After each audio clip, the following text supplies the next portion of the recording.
ওম শান্তি।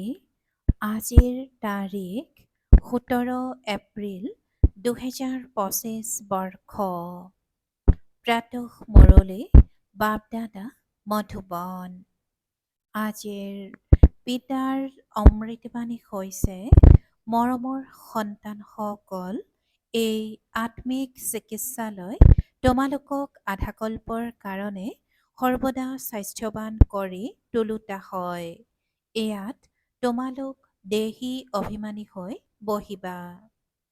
আৰু আজিৰ প্ৰশ্ন, পেছাগত কাম-কাজ আদি কৰিও বুদ্ধিত কোনটো নিৰ্দেশনাৰ স্মৃতি থাকিব লাগে? পিতাই উত্তৰত কৈছে, পিতাৰ নিৰ্দেশনা হ'ল, তোমালোকে কোনো সাকাৰ বা আকাৰক স্মৰণ নকৰিবা। একমাত্ৰ পিতাৰ স্মৃতি থাকিলেহে বিকৰ্ম বিনাশ হ'ব। ইয়াত কোনেও এনেকৈ ক'ব নোৱাৰে যে আজৰি নাই, সকলো কৰিও স্মৃতিত থাকিব পাৰা। ওম শান্তি। অতি মৰমৰ আত্মিক সন্তানসকলৰ প্ৰতি পিতাৰ সুপ্ৰভাত।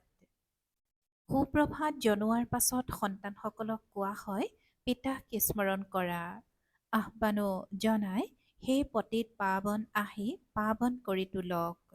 সেয়েহে পিতাই প্ৰথমতেই কয়, আত্মিক পিতাক স্মৰণ কৰা। আত্মিক পিতাটো সকলোৰে এজনেই। পিতাক কেতিয়াও সৰ্বব্যাপী বুলি মানি লোৱা নহয়। গতিকে যিমান দূৰ সম্ভৱ সন্তানসকলে প্ৰথমে পিতাক স্মৰণ কৰিবা। এজন পিতাৰ বাহিৰে কোনো সাকাৰ বা আকাৰক স্মৰণ নকৰিবা। এয়াতো একেবাৰে সহজ নহয় জানো? মনুষ্যই কয়, আমি ব্যস্ত হৈ থাকোঁ, আজৰি নাই। কিন্তু এই ক্ষেত্ৰততো সদায় আজৰি থাকে। পিতাই যুক্তি শুনাই এইটো জানা যে পিতাক স্মৰণ কৰিলেহে আমাৰ পাপ ভস্ম হ'ব। মুখ্য কথা এইটোৱেই, পেছাগত কাম-কাজ আদি কৰাত কোনো বাধা নাই। এই সকলোবোৰ কৰিও পিতাক স্মৰণ কৰিবা, তেতিয়া বিকৰ্ম বিনাশ হ'ব। এইটোতো বুজি পায় যে আমি পতিত সাধু-সন্ত, ঋষি-মুনি আদি সকলোৱে সাধনা কৰে। সাধনা কৰা হয় ভগৱানক পাবলৈ। সেয়াও যেতিয়ালৈকে তেওঁৰ পৰিচয় নাপায় তেতিয়ালৈকেতো পাব নোৱাৰে। তোমালোকে জানা যে পিতাৰ পৰিচয় জগতত কাৰো নাই। দেহৰ পৰিচয়টো সকলোৰে আছে। ডাঙৰ বস্তুৰ পৰিচয় তৎক্ষণাৎ হৈ যায়। আত্মাৰ পৰিচয়টো যেতিয়া পিতা আহিব তেতিয়াহে বুজাব। আত্মা আৰু শৰীৰ দুটা বস্তু। আত্মা তৰা সদৃশ আৰু অতি সূক্ষ্ম। আত্মাক কোনেও প্ৰত্যক্ষ কৰিব নোৱাৰে। গতিকে ইয়াত আহি যেতিয়া বহা তেতিয়া দেহী অভিমানী হৈ বহিব লাগে। এইখনো আধাকল্পৰ কাৰণে সৰ্বদা স্বাস্থ্যৱান হৈ থকাৰ এখন চিকিৎসালয় নহয় জানো? আত্মাটো হৈছে অবিনাশী, কেতিয়াও বিনাশ নহয়। সকলো ভূমিকা আত্মাৰেই।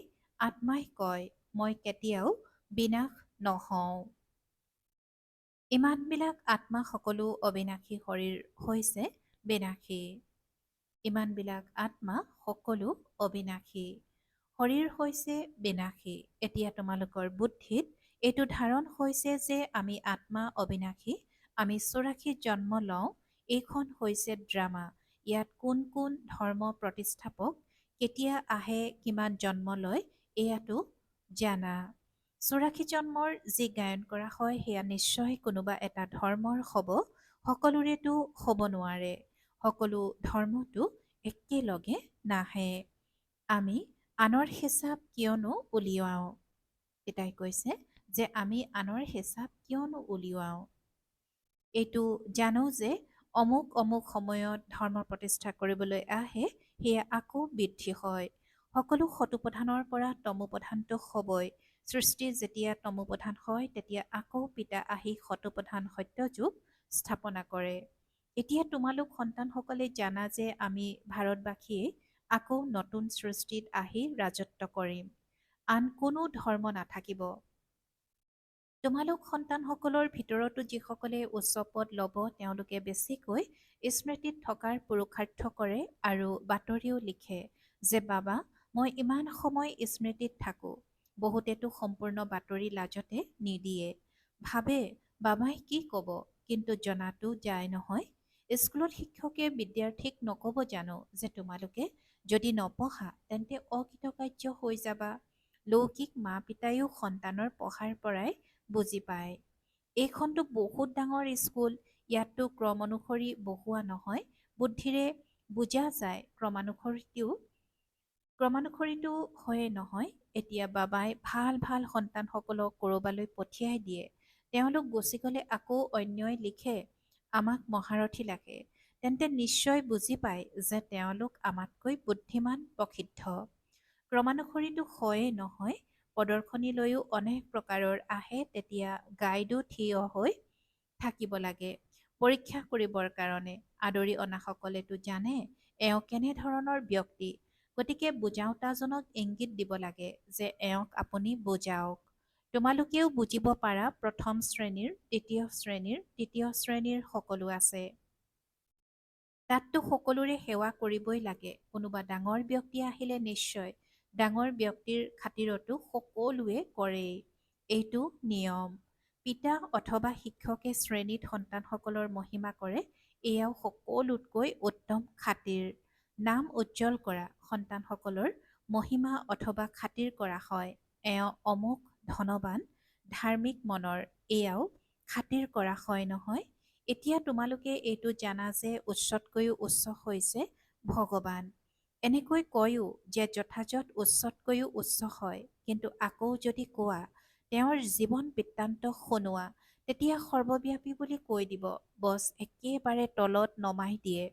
এতিয়া তোমালোকে বুজাব পাৰা সকলোতকৈ উচ্চতকৈও উচ্চ হৈছে ভগৱান। তেওঁ হৈছে মূল লোক নিবাসী। সূক্ষ্মলোকত দেৱতাসকল থাকে, ইয়াত থাকে মনুষ্য। গতিকে উচ্চতকৈও উচ্চ ভগৱান সেই নিৰাকাৰজনেই হ'ল। এতিয়া তোমালোকে জানা আমি যি হীৰাতুল্য আছিলোঁ পুনৰ কৰিতুল্য হৈ গৈছোঁ। আকৌ ভগৱানক নিজতকৈও বেছি তললৈ লৈ গ'লোঁ। চিনিয়েই নাপায়। তোমালোক ভাৰতবাসীয়েহে পৰিচয় পোৱা, আকৌ পৰিচয় নোহোৱা হৈ যায়। এতিয়া তোমালোকে পিতাৰ পৰিচয় সকলোকে দি গৈ থাকা। বহুতে পিতাৰ পৰিচয় পাব। তোমালোকৰ মুখ্য চিত্ৰ হৈছে এই ত্ৰিমূৰ্তি, গোলক অৰ্থাৎ সৃষ্টিচক্ৰ আৰু বৃক্ষ অৰ্থাৎ কল্পবৃক্ষ। ইয়াত কিমান জ্ঞানৰ প্ৰকাশ আছে। এনেকৈতো সকলোৱে ক'ব যে এই লক্ষ্মীনাৰায়ণ সত্যযুগৰ মালিক আছিল। বাৰু সত্যযুগৰ আগত কি আছিল, এয়াও এতিয়া তোমালোকে জানা। এতিয়া হৈছে কলিযুগৰ অন্ত আৰু হয়ও প্ৰজাৰ ওপৰত প্ৰজাৰ ৰাজ্য। এতিয়া ৰজাটো নায়েই, কিমান পাৰ্থক্য। সত্যযুগৰ আদিত ৰজাসকল আছিল আৰু এতিয়া কলিযুগতো ৰজাসকল আছে, যদিও তেওঁলোক কোনো পাৱন নহয়। কিন্তু কোনোৱে পইচা দিও উপাধি লৈ লয়। মহাৰজাটো কোনো নহয়, উপাধি কিনি লৈ লয়। যেনেকৈ পাটিয়ালাৰ মহাৰজা, যোধপুৰৰ বিকানেৰৰ মহাৰজা নামটো লয় নহয়। এই নাম অবিনাশী চলি আছে। এই নাম অবিনাশী চলি আহে। প্ৰথমে পবিত্ৰ মহাৰজাসকল আছিল, এতিয়া হৈছে অপবিত্ৰ। ৰজা মহাৰজা শব্দবোৰ চলি আহি থাকে। এই লক্ষ্মীনাৰায়ণৰ কাৰণে ক'ব এওঁলোক সত্যযুগৰ মালিক আছিল। কোনে ৰাজ্য ল'লে, এতিয়া তোমালোকে জানা। ৰাজ্য স্থাপনা কেনেকৈ হয়। পিতাই কয় মই তোমালোকক এতিয়া 21 জন্মৰ কাৰণে পঢ়াওঁ। তেওঁলোকেতো পঢ়ি এইটো জন্মতেই বেৰিষ্টাৰ আদি হয়। পিতাই কৈছে যে তেওঁলোকেতো পঢ়ি এইটো জন্মতেই বেৰিষ্টাৰ আদি হয়, আৰু তোমালোকে এতিয়া পঢ়ি ভৱিষ্যতে মহাৰজা মহাৰাণী হোৱাগৈ। ড্ৰামাৰ পৰিকল্পনা অনুসৰি নতুন সৃষ্টি স্থাপনা হৈ আছে। এতিয়া হৈছে পুৰণি সৃষ্টি। যিমানেই ভাল ভাল ডাঙৰ মহল আছে, কিন্তু হীৰা মুকুতাৰে মহল নিৰ্মাণ কৰাটো কাৰো শক্তি নাই। পিতাই কৈছে যে হীৰা মুকুতাৰে মহল নিৰ্মাণ কৰাৰতো কাৰো শক্তি নাই। সত্যযুগত সকলো হীৰা মুকুতাৰে মহল নিৰ্মাণ নকৰে জানো?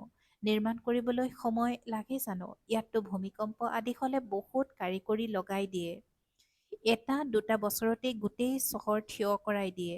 নতুন দিল্লী গঢ়োতে সম্ভৱত 8ৰ পৰা 10 বছৰ লাগিল, কিন্তু ইয়াৰ মজদুৰ আৰু তাৰ মজদুৰৰ মাজততো পাৰ্থক্য থাকে নহয়।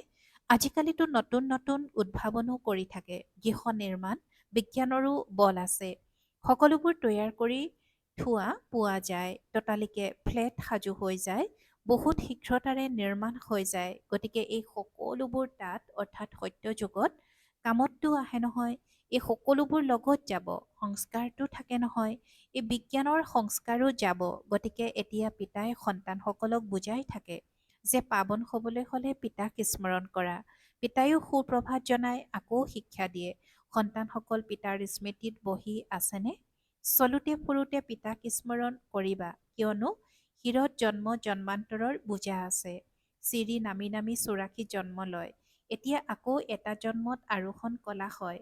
যিমান পিতাক স্মৰণ কৰি থাকিবা সিমান আনন্দিত হবা, শক্তি পাবা। বহুত সন্তান আছে যিসকলক প্ৰথম নম্বৰত ৰখা হয়, কিন্তু স্মৃতিত একেবাৰে নাথাকে। যদিও জ্ঞানত তীক্ষ্ণ, কিন্তু স্মৃতিৰ যাত্ৰাত নাথাকে। পিতাইতো সন্তানসকলৰ মহিমা কৰে। এওঁ এক নম্বৰত আছে, গতিকে নিশ্চয় পৰিশ্ৰমো কৰে। তোমালোকে সদায় বুজিবা যে শিৱ বাবাই বুজাই তেতিয়া বুদ্ধিযোগ তাত লাগি থাকিব। এওঁতো অৰ্থাৎ ব্ৰহ্মায়ো শিকে নহয়, তথাপিও কয় বাবাক স্মৰণ কৰা। যিকোনো লোককে বুজাবলৈ চিত্ৰ আছে। ভগৱান বুলি নিৰাকাৰজনকেই কোৱা হয়। তেওঁ আহি শৰীৰ ধাৰণ কৰে। এজন ভগৱানৰ সন্তান সকলো আত্মা ভাই ভাই আৰু এতিয়া এই শৰীৰত বিৰাজমান হৈ আছে। সকলো অকাল মূৰ্ত এই অকাল মূৰ্তৰ অৰ্থাৎ আত্মাৰ আসন। অকাল আসন আৰু কোনো বিশেষ বস্তু নহয়। এই আসন হৈছে অকাল মূৰ্তৰ। ভ্ৰুকুটিৰ মধ্যত আত্মা বিৰাজমান হয়। ইয়াক কোৱা হয় অকাল আসন। অকাল আসন অকাল মূৰ্তৰ সকলো আত্মা অকাল। কিমান সূক্ষ্ম! পিতাটো হৈছে নিৰাকাৰ। তেওঁ নিজৰ আসন ক'ৰ পৰা আনিব? পিতাই কয় মোৰো এয়া অৰ্থাৎ ব্ৰহ্মাৰ ভ্ৰুকুটি হৈছে আসন। মই আহি এই আসন ঋণত লওঁ। ব্ৰহ্মাৰ সাধাৰণ বৃদ্ধ শৰীৰত অকাল আসনত আহি বহোঁ। এতিয়া তোমালোকে জানি গলা যে সকলো আত্মাৰে এয়া হৈছে আসন। মনুষ্যৰহে কথা কোৱা হয়, জন্তুৰতো কথা নহয়। প্ৰথমে যি মনুষ্য জন্তুতকৈও অধম হৈ গ'ল, তেওঁলোকতো শুধৰণি হওক। কোনোবাই জন্তুৰ কথা সুধিলে কবা প্ৰথমে নিজৰটো শুধৰণি কৰা। সত্যযুগততো জন্তু বহুত অতি উত্তম হ'ব। আৱৰ্জনা আদি একোৱেই নাথাকিব। ৰজাৰ মহলত পাৰৰ আদিৰ বিষ্ঠা পালে দণ্ড দি দিব। পিতাই আজি কৈছে যে প্ৰথমে নিজৰ শুধৰণি কৰা। সত্যযুগততো জন্তু বহুত অতি উত্তম হ'ব। আৱৰ্জনা আদি একোৱেই নাথাকিব। ৰজাৰ মহলত পাৰ আদিৰ বিষ্ঠা পালে দণ্ড দি দিব। অলপো আৱৰ্জনা নাথাকে, তাত বহুত সাৱধান হৈ থাকে। পহৰাত থাকে। কেতিয়াও কোনো জন্তু আদি ভিতৰলৈ সোমাব নোৱাৰে। বহুত স্বচ্ছতা থাকে। লক্ষ্মী নাৰায়ণৰ মন্দিৰো কিমান পৰিষ্কাৰ কৰি ৰাখে। শংকৰ পাৰ্বতীৰ মন্দিৰত পাৰ চৰাইও দেখুৱায়। গতিকে নিশ্চয় মন্দিৰো লেতেৰা কৰিব। শাস্ত্ৰততো বহুত মিছা কথা লিখি দিছে। এতিয়া পিতাই সন্তানসকলক বুজাই তাৰ ভিতৰতো কিছু সংখ্যকেহে ধাৰণা কৰিব পাৰে। বাকীবোৰেতো একো বুজি নাপায়। পিতাই সন্তানসকলক কিমান মৰমেৰে বুজায়। সন্তানসকল অতি অমায়িক হবা। মুখেৰে যাতে সদায় ৰত্নহে উচ্চাৰিত হৈ থাকে। তোমালোক হৈছা জ্ঞানী যোগী। তোমালোকৰ মুখেৰে পাথৰ অৰ্থাৎ কটু বচন উচ্চাৰিত হ'ব নালাগে। আত্মাৰহে মহিমা হয়। আত্মাই কয় মই ৰাষ্ট্ৰপতি, মই অমুক, এয়া মোৰ শৰীৰৰ নাম। বাৰু আত্মাসকল কাৰ সন্তান? এক পৰমাত্মাৰ। তেন্তে নিশ্চয় তেওঁৰ পৰা উত্তৰাধিকাৰ পোৱা যায়। তেওঁ আকৌ সৰ্বব্যাপী কেনেকৈ হ'ব পাৰে? তোমালোকে বুজি পোৱা যে আমিও আগতে একো জনা নাছিলোঁ। এতিয়া কিমান বুদ্ধি উদয় হৈছে। তোমালোকে যিকোনো মন্দিৰলৈ গ'লে বুজিবা এয়াতো সকলো মিছা চিত্ৰ। 10 ভুজাধাৰী হাতীৰ শুৰ থকা কোনো চিত্ৰ থাকে জানো? এই সকলোবোৰ হৈছে ভক্তিমাৰ্গৰ সামগ্ৰী। বাস্তৱত ভক্তি এক শিৱ বাবাৰ হ'ব লাগে, যিজন সকলোৰে সদ্গতিদাতা। তোমালোকৰ বুদ্ধিত আছে এই লক্ষ্মী নাৰায়ণেও 84 জন্ম লয়, আকৌ উচ্চতকৈও উচ্চ পিতা আহি সকলোকে সদ্গতি দিয়ে। তেওঁতকৈ উচ্চ আৰু কোনো নাই। এই জ্ঞানৰ কথাবোৰ তোমালোকৰ মাজতো ক্ৰম অনুসৰিহে ধাৰণ কৰিব পাৰে। ধাৰণা কৰিব নোৱাৰিলে তেন্তে বাকী কি কামৰ সলা? বহুতেতো অন্ধৰ লাখুটি হোৱাৰ সলনি নিজেই অন্ধ হৈ যায়। গাখীৰ নিদিয়া গাই গাখীৰ নিদিয়া গাই গৰুক গোশালত বন্দী কৰি ৰাখে। ইয়াতো জ্ঞানৰূপী গাখীৰ দিব নোৱাৰে। বহুত আছে যিয়ে একো পুৰুষাৰ্থই নকৰে।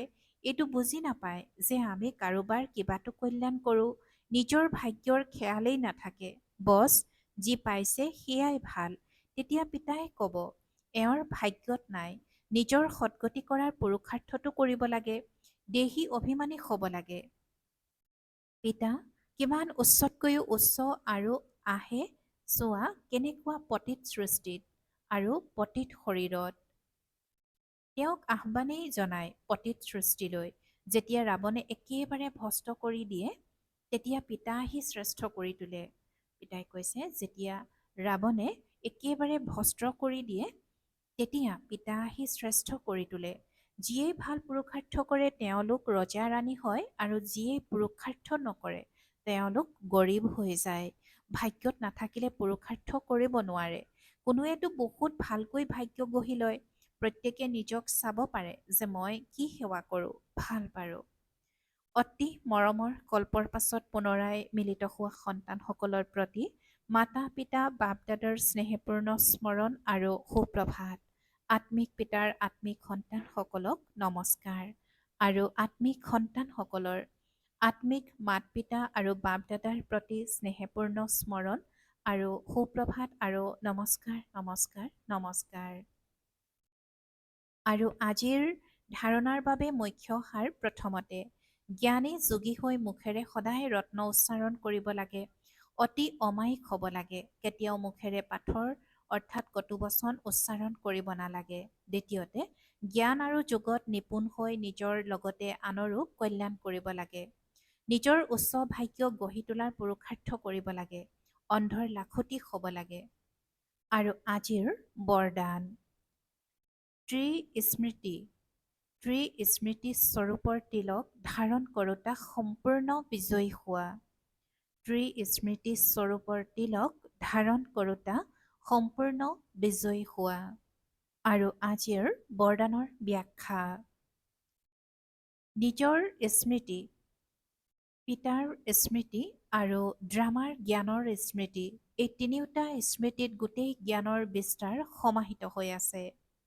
নিজৰ স্মৃতি, পিতাৰ স্মৃতি আৰু ড্ৰামাৰ জ্ঞানৰ স্মৃতি, এই তিনিওটা স্মৃতিত গোটেই জ্ঞানৰ বিস্তাৰ সমাহিত হৈ আছে।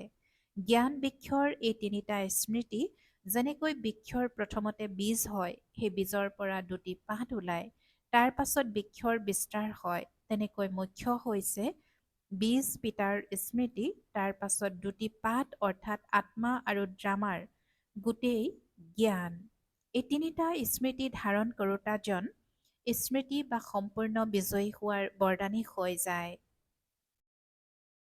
আৰু আজিৰ শ্লোগান প্ৰাপ্তিসমূহক সদায় সন্মুখত ৰাখা, তেতিয়া দুৰ্বলতাসমূহ সহজে সমাপ্ত হৈ যাব।